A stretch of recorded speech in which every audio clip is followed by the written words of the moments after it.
Hi, I'm Tim Pittaway, and this small video is part of a series regarding transitional vulnerabilities. And we'll be talking a little bit about risk, vulnerability, and resilience. What are their differences? And I've got a little analogy here that is useful for me to remember the differences and how they apply, and something that I just wanted to quickly show you to help you get a little bit of a clearer understanding. So when we talk about vulnerability, I'm going to say that it is an inherent weakness that makes harm possible. All right, so we've previously looked at the definitions of vulnerability. This is maybe something that we're going to be using in this space.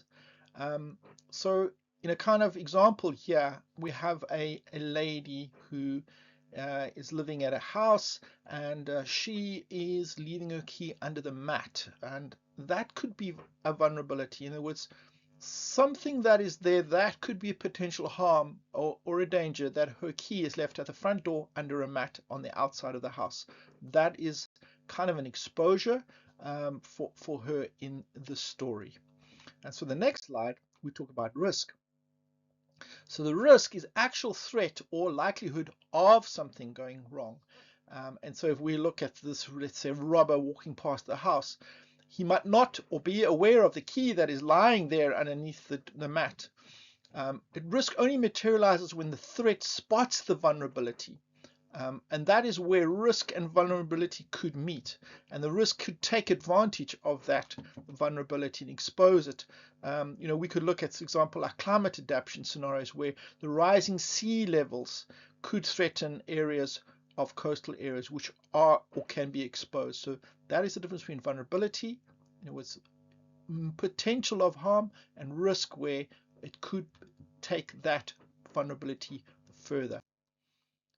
Resilience. So in this case, if, let's say, in this case where there were a lot of people that potentially could do harm in this area, if it was a care home or sheltered home, and what we could do is build a resilience for, let's say, for the elderly people, and kind of build a space where you could bring in a dog for her, or her neighbors are watching out for her, and that's kind of a giving her a little bit more resilience, and giving her a potential of kind of protection in that space. And I think this is where family and friendships and relationships are important, because if something did go wrong, she'd be able to get back on her feet quickly. And so people around her giving that ability for her to kind of come back, and bounce back after potential problem. It's so important that during their change, now we're going to go back to transitional vulnerability. Say this lady now is moving between houses, all right? So she'd built kind of form of resilience where she used to stay, but moving now into a new home, there's this potential of opening herself up to new harms or new threats. And moving her home, maybe her dog is not with her, left her at the shelter the day that they're moving. Her door is open while she's moving in and out the house. So any threat or risk moving past the house, she's now opened up herself to more of a vulnerable space, more of an open, potential of actually somebody maybe running into the house and stealing a box, for example.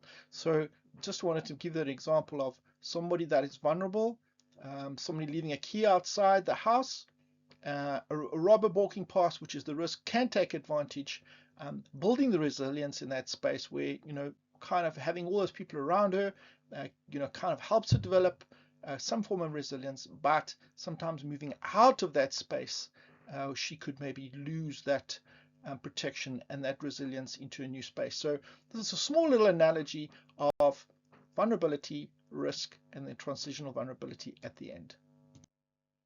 So if we were to kind of put it into a different perspective, if we look at things that are changing around us, for example, like relationships or social networks or health or governance, or historical injustice, these things, that have always been there or potentially are changing. And so we have this risk which is likely to harm or potentially make things worse.